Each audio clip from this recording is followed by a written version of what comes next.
Assalamualaikum, kembali lagi di video reaction saya kali ini guys. Oke, mudah-mudahan semuanya sehat selalu. Kali ini saya mau tengok video pembahasan tentang ini ya. Proyek besar Indonesia dimulai. Impian mobil tanpa bensin dan listrik akan terwujud di Indonesia. Mobil tanpa bensin dan listrik. Wah, ini satu proyek yang sangat-sangat besar gitu ya. Lompatan yang sangat besar ini akan dilakukan oleh Indonesia ya. So, jangan lama-lama lagi. Mari sama-sama tengok video ini. Let's go. Jadi ini ada energi baru. Mobil tanpa bensin dan listrik. Oh, hydrogen nih.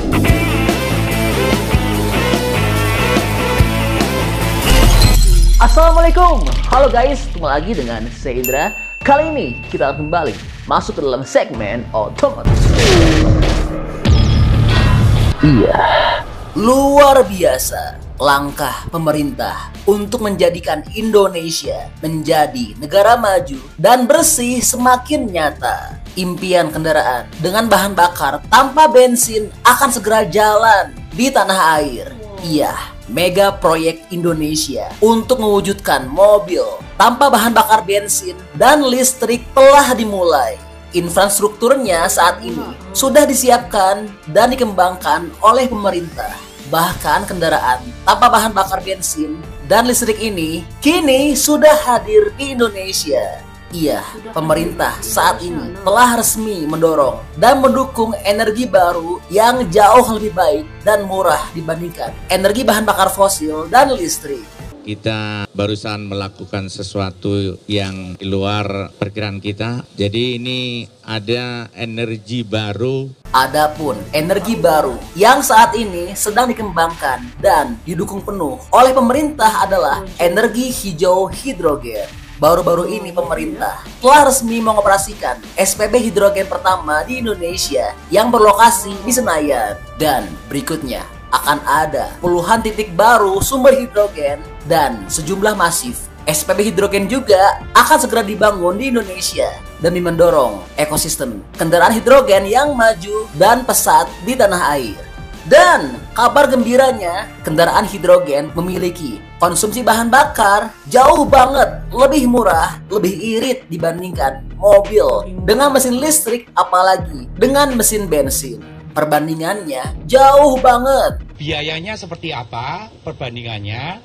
Untuk menggunakan bensin dan solar, untuk 1 kilometernya biayanya Rp1.300 per kilometer. Kalau menggunakan electric vehicle, biaya untuk per kilometernya adalah antara 350 sampai 550 rupiah per kilometer. Nah, khusus untuk menggunakan hydrogen refueling station yang ada di sini dari PLN, biaya per kilometernya hanya 270 rupiah per kilometer, jadi sangat murah. Mantap banget ya. Selain itu, ada banyak keunggulan dari kendaraan hidrogen dibandingkan kendaraan listrik serta bensin. Selain jauh lebih murah dan irit, keunggulan lainnya adalah yang pertama, pengisian bahan bakar lebih cepat dibandingkan dengan mobil listrik. Kendaraan dengan bahan bakar hidrogen hanya membutuhkan waktu 3 hingga 5 menit saja untuk mengisi ulang bahan bakar. Hal ini secepat mengisi ulang kendaraan berbahan bakar bensin atau solar. Berbeda dengan mobil listrik yang membutuhkan waktu 30 menit hingga 1 jam per mobil untuk mengisi kembali daya baterai. Dan kelebihan kedua adalah seperti yang telah kami sampaikan, mobil hidrogen lebih irit dan punya jarak tempuh yang jauh. Biaya penggunaan bahan bakar hidrogen lebih murah dari mobil listrik, apalagi BBM. Dengan waktu pengisian bahan bakar selama 3 menit, mobil hidrogen dapat menempuh jarak sejauh 780 hingga 800 km dan sangat irit banget. Lalu, kelebihan ketiga adalah mobil hidrogen tidak perlu mengisi ulang di rumah. Iya, kendaraan fuel cell electric vehicle tidak memerlukan home refueling atau pengisian daya di rumah seperti kendaraan listrik, sehingga tidak perlu penyesuaian yang besar ketika beralih menggunakan kendaraan ini. Selain itu, pengisian yang cepat juga menjadi alasan kendaraan ini tidak perlu mengisi daya kembali di rumah. Dan kelebihan keempat adalah perawatan dari mobil hidrogen sangat minimal. Berbeda dengan kendaraan yang menggunakan mesin pembakaran, perawatan kendaraan hidrogen akan jauh lebih mudah dan minimal.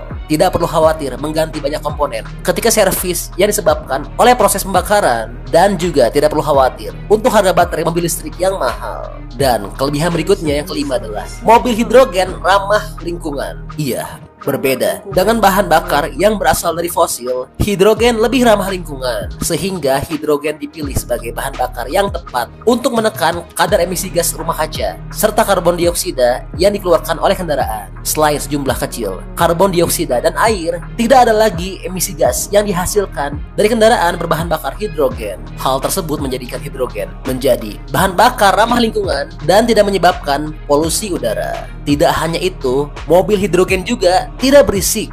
Wah, sangat impresif ya teknologi hidrogen ini.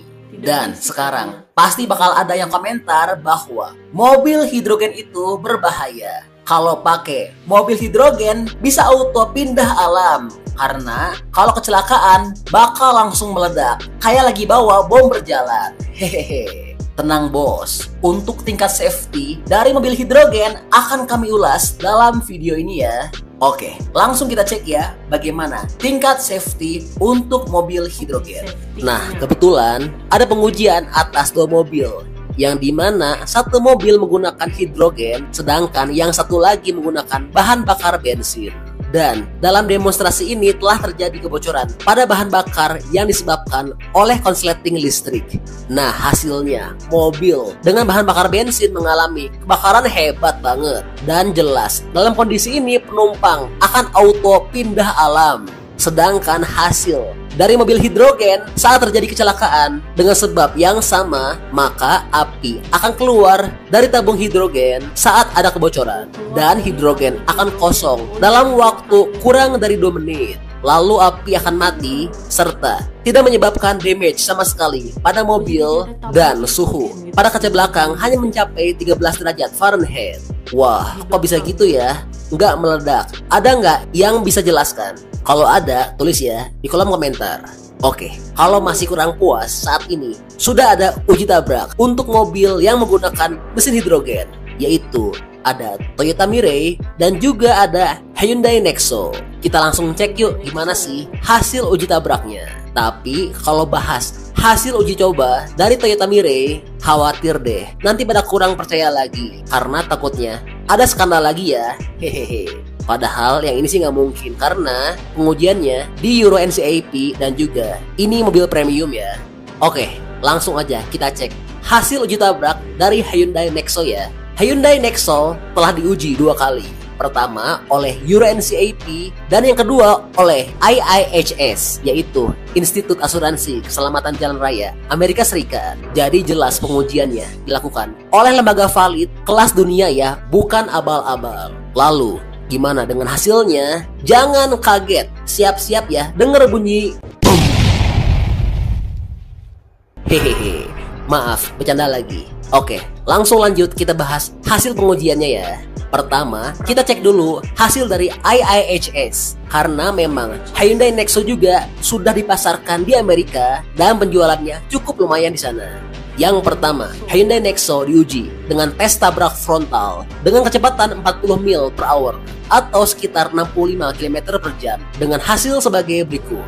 Dan hasilnya mengejutkan, tidak ada ledakan sama sekali, dan Hyundai Nexo telah mendapatkan penghargaan IIHS Top Safety.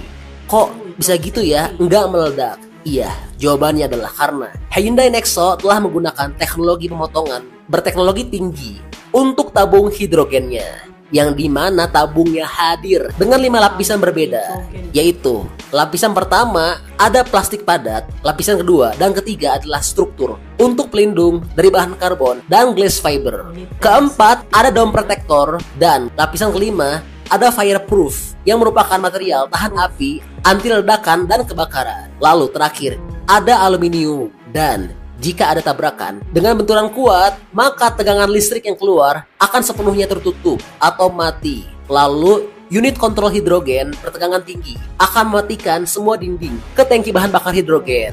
Dan jika terjadi tabrakan dari belakang, maka struktur di sekitar tangki bahan bakar akan hancur, namun tangki bahan bakar akan tetap utuh.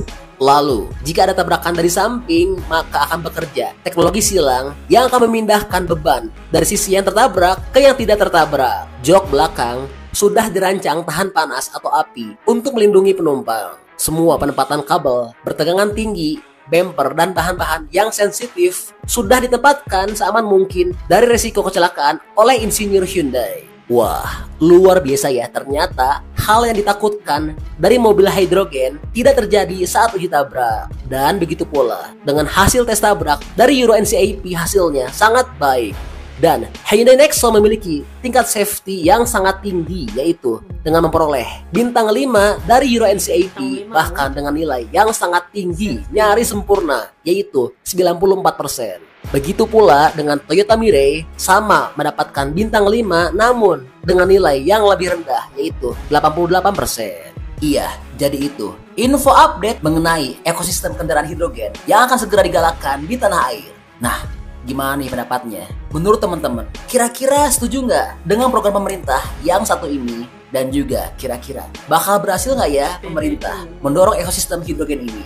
Bantu dong, berikan pendapatnya di kolom komentar ya.